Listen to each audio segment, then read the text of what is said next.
Come on in, everyone. Come on in because we are back for season 2 of Never Ever Met's episode 2, and they are calling this The More the Merrier.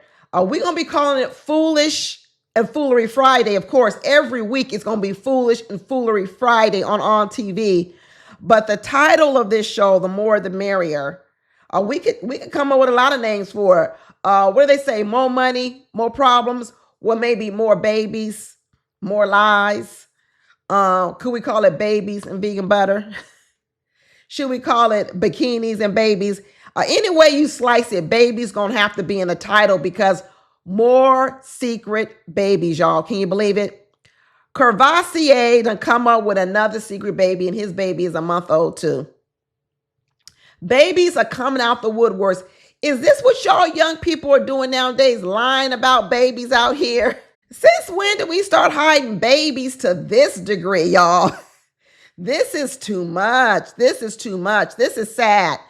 So yeah, we had to have the baby reveal from Jared and Charlie. They had to let everybody know we got newborns. We got newborns. And then we had Irvin and Alicia getting into fights. Vegan butter over vegan butter. Alicia fighting over vegan butter. It's not necessary, Alicia. Alicia revealed to us this episode that she has an autoimmune disease. Anybody out there with an autoimmune disease, does it come with an auto attitude too? Because Alicia done showed up with both. She done showed up with an autoimmune disease and an auto attitude, and I ain't liking it. I'm telling you that right now. I'm not liking it one bit.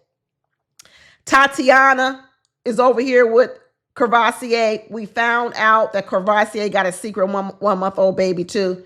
We should have known it. We should have known it. I was hoping for the best for my girl from LA, my home girl, Tatiana from LA.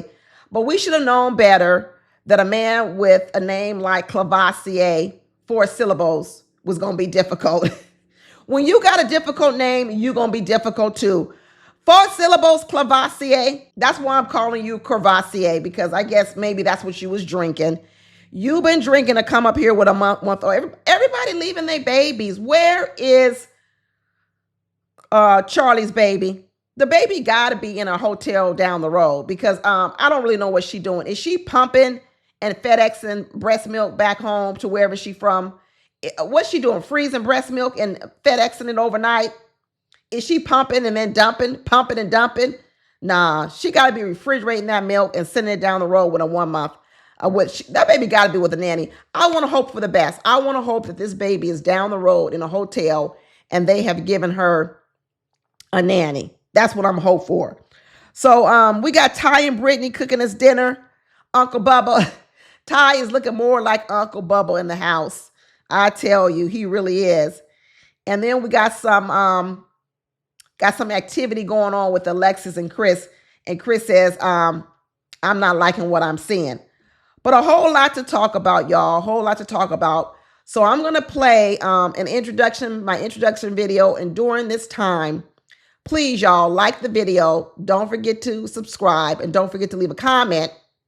And you definitely got to subscribe, y'all, because YouTube sent me an email saying, Deborah, you almost at 10K subscribers. And I was like, I am.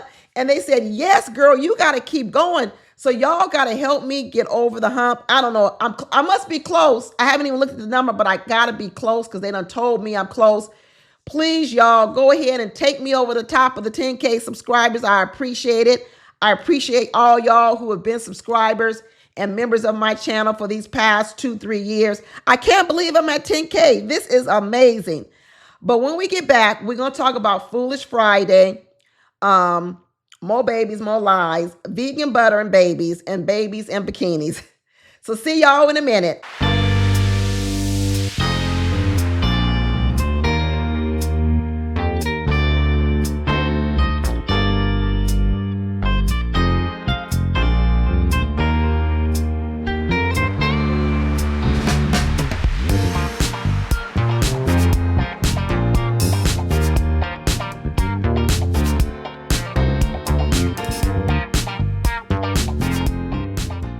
So we are back, y'all. We are back, and we got to start talking about right away Jared and Charlie And where in the world is Charlie's baby? That's the pertinent question of the whole episode.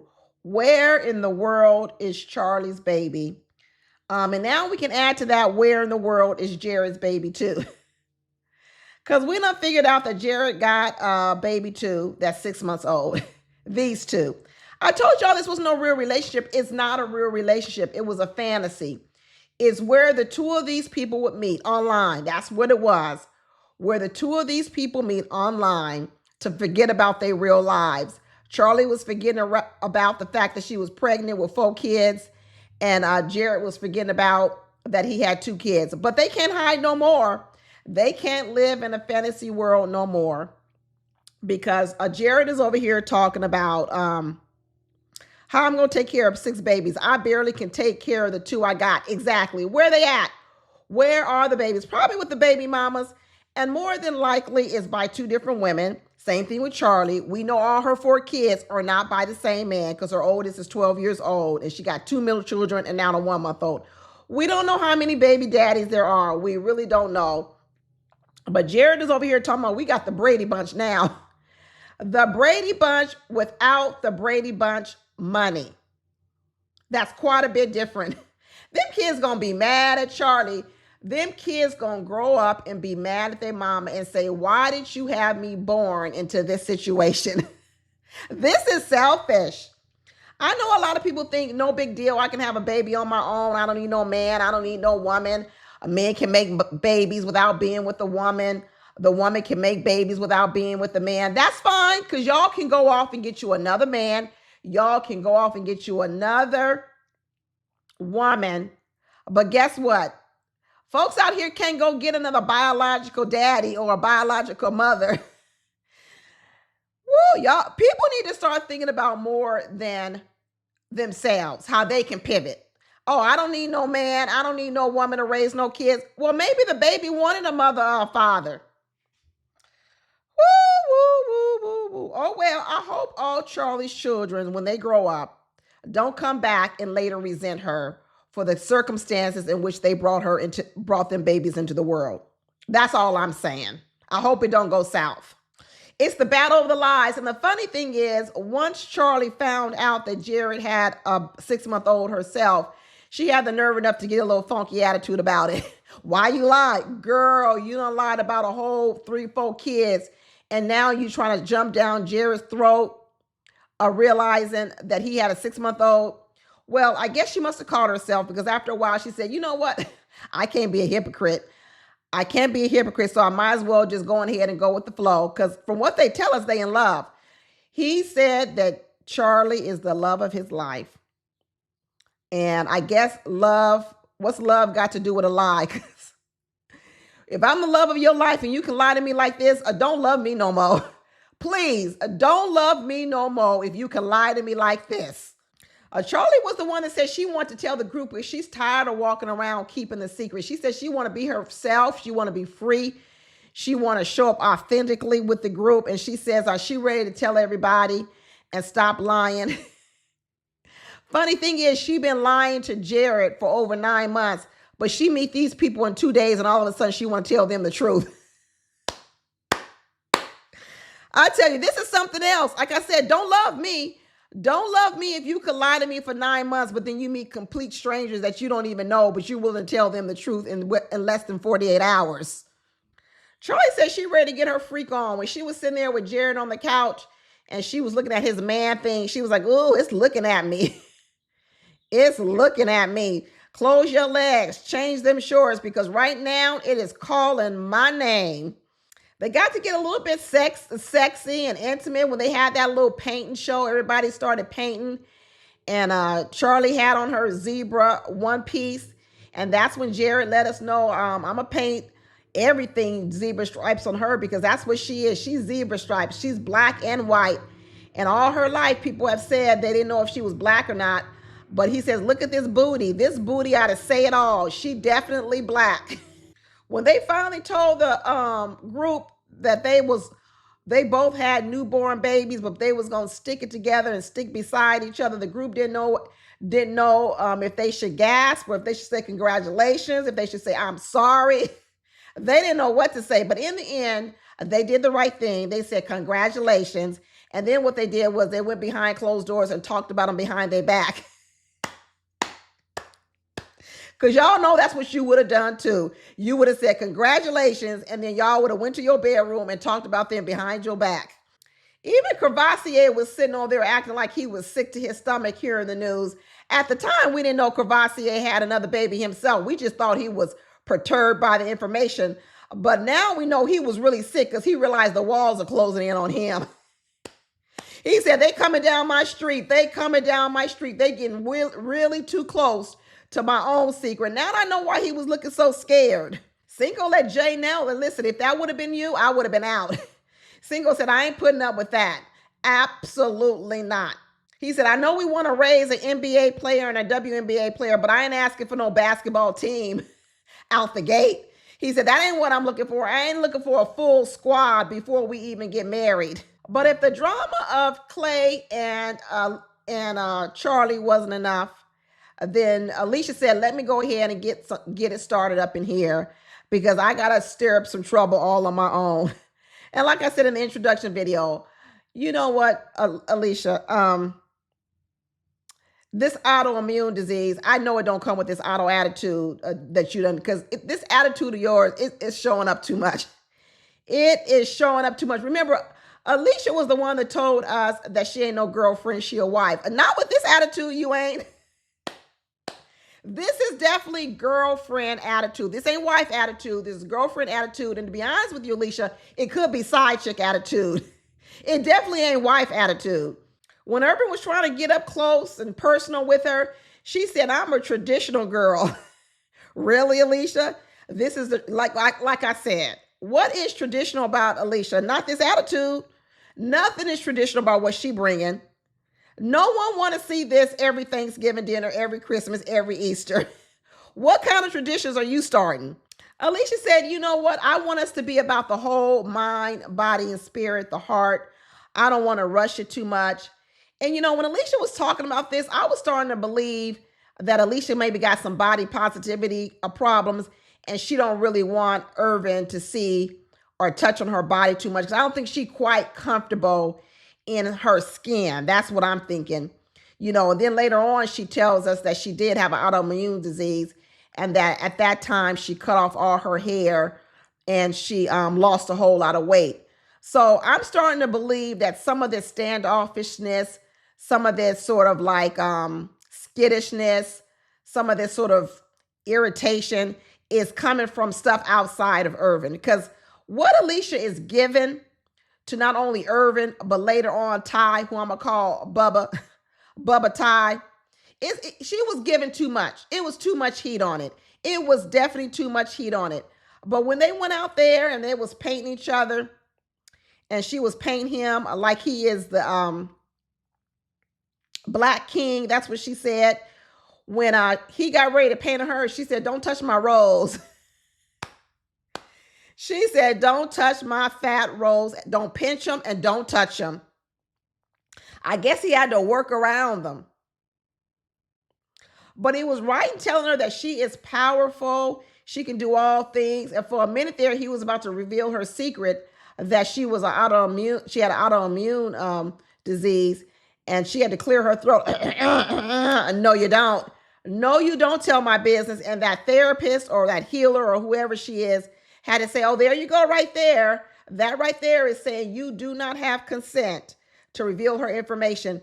And you know what? In that point, I do agree with Alicia. That's her business to tell. Don't be over here violating no HIPAA laws. Don't be over here violating no HIPAA laws, Irvin. You got to wait on her to tell her business. So I really didn't have no problem with her gently telling Irvin, that ain't for you to tell. That's for me to tell.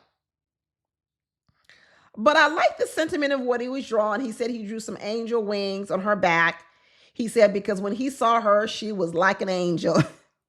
An angel. Later on, she was like the devil with devil horns. Because she started telling him, I don't feel safe with you. And after that, Irvin was done with Alicia. Them angel wings went from angel wings to devil horns real quickly. But Alicia started acting up real bad when Ty and Brittany were in there cooking dinner. Uncle Ty, Uncle Bubba Ty was in there cooking some blackened catfish with some green beans and some rice pilaf. And he had his lemon, what is it, lemon pepper sauce with some capers. He was doing it up. He was really doing it up. And Alicia walked up in there and was talking about, are you using vegan butter? Girl, no, ain't nobody using vegan butter but vegans. She said, are you using vegan butter? Because you're gonna need to cook with some vegan butter or cook with less oil. Alicia, girl, you handled that all wrong, all wrong. You could have simply told them that you were vegan and that if they wouldn't mind putting some green beans to the side without the butter and without any oil. That's all you had to say. But instead, what you did was you tried to have them adjust their whole program to suit you. This is why vegans don't be getting invited to no parties. I'm telling you, secretly vegans, if you are starting to realize people don't invite you places, sometimes it's because some of you guys, I'm telling you, be going off too much. People be trying to have a few vegan dishes for you, but they can't be changing everything to fit your diet. So just know that when you be going to parties, you might can have one or two dishes, one or two, and that's going to be about it. She handled it wrong. And let me tell you, Ty got testy with her, and Ty said, listen, you're not the only one eating, and we ain't changing this whole menu for you. But let me tell you where else Alicia went wrong. She went wrong that when she left that kitchen, she went right over there to Irvin, and she told Irvin, Ty is yelling at me. Girl, what you trying to start? A beef between Ty and Irvin? You trying to make your man have to go confront Ty for your honor and say, why are you yelling at my girl? I didn't like that, Alicia. I didn't like that one bit, because to me, what it seemed like you was trying to do was you was trying to stir up trouble. And you were trying to get a rise out of your man to go confront Ty. That's what I read into it. Maybe I'm reading too much in it, but I didn't like it. I didn't like what she was doing. I didn't like the fact that she completely painted herself a victim, and then she went over there to try to manipulate Irvin to go at it with Ty too and say something to Ty. Then what? We're going to have beef in the house between the two men? But Irvin didn't go for it. Irvin didn't go for it because he was already getting tired of Alicia anyway. He had already started peeping her out real soon. So he already said, I ain't moving up off this couch to go defend your honor, because I already know something ain't right with you. Irvin says, your tone can be a little bit condescending. It can be a little bit bossy, and I'm not here for it. I don't like the way you talking to me. And then he was really fit to be tied when he was walking up them stairs, and next thing he knew, he saw Alicia over there doing a yoga with Brandon. Now, check this out. He tells us that earlier, and they even show footage, that earlier he had asked Alicia, do you want to do some yoga? And she said, no, I don't want to get up and do that. I don't want to do no yoga with you. Okay, then, girl, that's fine. Next thing you know, she's over here you're doing yoga with Brandon. Now, I said, Alicia, what would make you do that? What would make you go over and start spending time with a whole nother man in the house? And how does that make Kiki feel? Kiki, do you love me feel? And how would that make your man feel? And maybe you just don't care, but I want to know, why did you do it? And you know what I think, y'all? Like I said, I think that Alicia got some body positivity problems. And I think the reason she went over there and pushed up on Brandon in her own way was because she realized that Brandon likes big girls, BBW women. And what I think Alicia used to be a BBW woman. That's what I think. And I think what she felt was, ooh, Brandon will accept me as I am. He will like me. And therefore, she felt comfortable with Brandon to do what she did. And what Irvin recognized was, how are you going to feel so comfortable with a man so soon that you don't even know? But yet, when I tried to have yoga with you or do something with you, all of a sudden you weren't ready for that with us. And that's because, like she said earlier, don't touch my jelly roll. Don't touch my jelly roll. Alicia is, I think, very self-conscious about her body. She ain't a big girl at all. So how much weight she lost, she must have lost a lot of it. But her mind is still a big girl mind. And so I think she still reacts in situations with sort of that self-esteem issue, even though physically now she doesn't look like that. You know what I'm saying? Irvin said he was offended. He was absolutely offended by it. And when he confronted her on it, her comeback was, I guess you insecure. Girl, girl, I know Irvin said that she was deflecting. She was doing more than deflecting, Irvin. She was deflecting and projecting at the same time. She was deflecting and she was projecting at the same time, because all that insecurity she was talking about Irvin had, she has it herself. Irvin said he is offended by the fact that because he voiced his feelings and let her know how he was feeling, she came back with a, you must be insecure. Alicia says she drained. She is so drained having to worry about everybody else's feelings but her own. You could tell Alicia is used to walking around here out in the world and being the victim. You can absolutely tell it, because she don't see nothing wrong with what she's doing. She don't even see 50-50. She don't see, okay, I did something wrong and you did something wrong. Nope, not at all. Alicia is like, what did I do? She told that man, what's the problem? What is the problem? Irvin told her, he said, listen, we need to talk because I am not feeling you. I'm not feeling you one bit. He came out the box and said it. He did not bite his tongue. He said, he ain't doing great. He ain't doing great. And we already just one day in. And he says, I don't know what it is about you, Alicia. I don't know if you can't read me. No, that ain't what it is. She don't read no one. This is what happens when you be in your own little world. You're not really paying attention to other people, how you might offend them, how they might take things, because all you cared about is how you feel, what's affecting you. And like she said, she tired. She is tired. He said, because you can't catch a hint for nothing.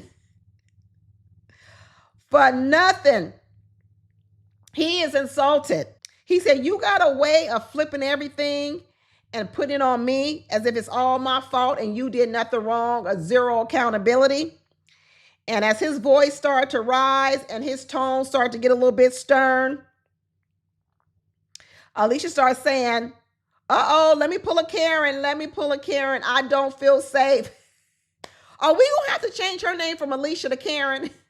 The funny thing about it was when he was expressing his emotion, instead of her trying to bring the temperature down in the conversation, even if he was getting heated, she inflamed the situation because she started telling him, what's wrong? What's up? Girl, are you bucking up? Are you bucking up and then going to all of a sudden say that you were Karen and now you feel unsafe? How you going to come with your own, type of assertiveness or aggression and then say you feel unsafe? He said, you need to stop interrupting me. And she said, your tone is off the chain. I'm not comfortable with it. And the minute she said that, Irvin did what every man should do. Bravo to him. The minute a woman says, I feel unsafe, he did exactly what you need to do. And that is get up and walk away. Let this be a lesson to all men. Women, teach it to all your sons. The minute a woman says, I feel unsafe with you, get up and walk away. But she didn't expect that. She was like, where are you going? I'm going where you told me to go, away, so you can feel safe. And she was like, no, come on back. Can't we talk about it? No. Once you go there, the conversation is over. It is over, because ain't no way no man should put himself in any position for any woman to go further than saying, I feel unsafe. That's right. Let's break for a moment. We both could calm down, and then we could come back later. We could talk about it. But in this moment right here, we're going to have to put a pause on everything. A pause on everything. Alicia definitely walk around with a why me attitude. Why me? Why all this happening to me? Remember, she said she is tired of being a girlfriend. She want to be a wife. Now we know why. But this episode, we do have a good progress report on Jay and Cinco. They seem like they doing pretty well. They not having no drama right now. You know, after I guess Jay's strategy worked. Jay's strategy said, let's just get this over with and let's just get it to popping right away. Let's just get the formalities out of the way, all the uncomfortableness, and let's just do it. And I guess they did it in the shower already. So now they all calm. They all calm and settle down. And I liked what they painted on each other. They painted tree roots on each other. And Cinco painted a tree root on Jay because he said that she's a wonderful mother, and she painted a tree root on him because she said she knows that he wants to have a family, and she put her name on him and a kiss on him and everything. So, they already bonding, y'all. They look like a couple already. I can't remember how long Jay and Cinco been going out, but remember, Cinco is sold on Jay. So you know what? Remember earlier we were saying we may not get a good couple out of this. Maybe we will. Maybe we will. Maybe Jay and Cinco are gonna be that couple because right now they looking the best out of everybody. Ty and Brittany, they hanging in there. She's still trying to get a little comfortable with Uncle Bubba Ty. When they had their little body paint session, she said she was feeling a little bit uncomfortable with her body since she had her son. But she said he makes her feel so pretty. So that's what she drew on his back with some roses because that's how, he makes her feel. And then he drew a world on Brittany because he said, what's the purpose of having the whole world if you don't have no one to share it with? I think that's what he said. It's not, I'm paraphrasing. Who knows, Brittany? Maybe Ty saying he gonna give you the world. He gonna give you the world, girl. But they ended up being the ones nominated to do the dinner cooking. And like I said, Ty got in there and showed us some of his skills with his blackened catfish, his lemon caper butter sauce, some green beans, and some rice pilaf. It looked good. It looked like he knew what he was doing. Brittany said, let me just be your sous chef and I'll be your assistant. I don't know if Brittany was saying she don't really know her way around the kitchen, but Ty didn't care. Ty was ready to take the lead and show her that I bring a lot of stuff to the table, a lot of things. It must have smelled good because everybody was like, mommy and daddy, is dinner ready? They was already calling them the mom and daddy couple. They must got an old couple vibes going on. But Brittany wasn't the only one that was having issues or insecurities about her body or fear of intimacy because Kiki said she got it too. Kiki said she got some walls that Brandon's going to need to tear down. And when they was doing all the body painting, Taronda was asking Brandon, how does it make you feel to have a Kiki paint all over your body? And he was like, oh, it feels so good. I feel so submissive. I was like, what, Brandon?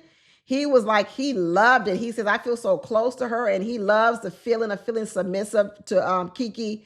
We getting a little whiff of it. Like I said, I don't want to call it a fetish, but it's starting to sound like Brandon likes the role of feeling submissive. And I don't know if he's combining the big woman of Kiki with being submissive.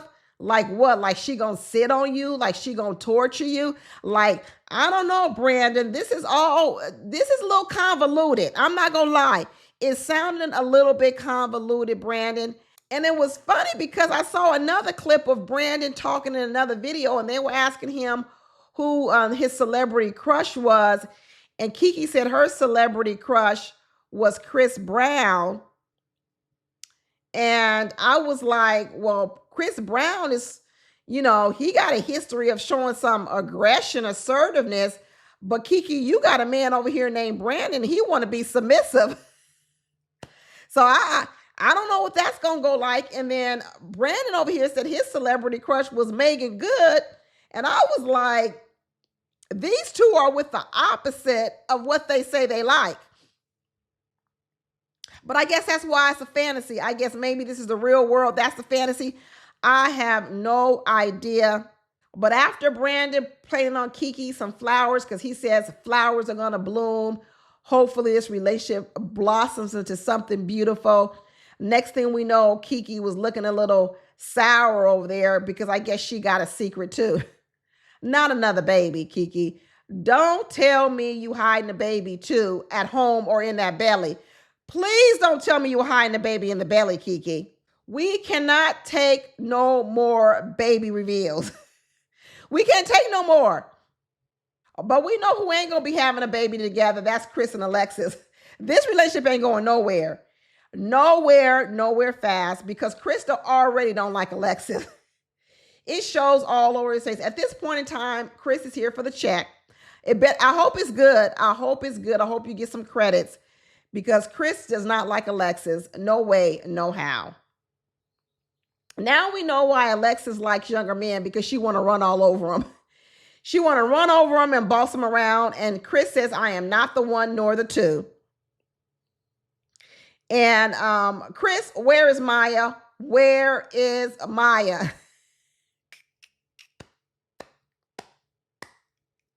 Maya, you should be expecting a phone call pretty soon because Chris gonna be calling you back talking about, Maya, can I have you back because it didn't work out with Alexis? Because Chris was being violated this whole body pain session. Alexis was putting her hands all over his butt, all over his frontal area, and he couldn't do a doggone thing to control it. He said, you got control issues and I don't like it. I really don't like it. She said, I sure do. And I'm showing ownership. I'm putting my handprint on your butt, on your front, everywhere. It's giving prison vibes, really, Alexis. That's what it's giving. It's giving prison vibes. Girl, did you spend time in the joint? Is this what you do? Well, you got to mark your territory so all the other inmates know that he's yours. Chris said, let me paint a stop sign on this woman and let her know that she needs to stop, S-T-O-P. And Alexis says, that's okay because it's on my back. I can't see it anyway. This girl is something else. And then she had the nerve to criticize him and tell him, you wasn't rubbing me the way I wanted you to. You should have been going faster. I told you to go slow and central. You was going too fast. You was petting me like you petting a cat. Boy, you better get right and do what I tell you to do. I sure hope a lot of sugar mama money come with this sugar mama attitude that Alexis got. Because I don't know how she come out here in the world thinking she going to be dating a 30-year-old with this doggone attitude. She better have a whole lot of money so their men want to be quiet. She going to need to buy their silence. Alexis, I hope you got some money. I hope you got some money, girl, because that's the only way you're going to keep a 30-something-year-old with all this attitude. She tried to have a conversation with Chris and say, I feel like you being a little distant from me. You're a little disconnected. And Chris was like, no, I'm good. She goes, that's not how it feels. I feel like you disconnected from me. And she was right. She was right. He was being disconnected. In fact, Chris had to go on over there and talk to Jared about his problems. Jared, that's who you picked to talk up to your problems with, Chris. Jared, the man that's hiding babies secretly. Why didn't you go to Uncle Bubba Ty? Why are you going to a younger dude? You should have been going to an older dude. Maybe he got a little bit more words of wisdom for you. But that's when Chris let us know, hey, you know what? I can't be with no controlling woman because I'm traumatized by my childhood. I had 9 step parents in my childhood, and all of them were toxic, abusive, and controlling. Good Lord. Now we're learning about Country Christopher. It's always something in the background, y'all. I'm telling you, we all got childhood trauma, and you start to understand how it influences our decisions out here. And no wonder Country Christopher can't be tied down. He can't be tied down, y'all. He like a wild bull.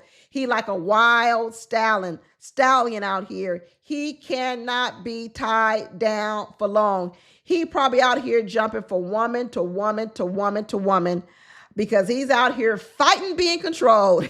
He's saying, you ain't going to tie me down to one woman because I've been controlled all my life. All my life I had to fight, and I don't want to fight no more. So Country Christopher just going to be loving him and leaving him. Country Christopher, go get some therapy. Go get some therapy.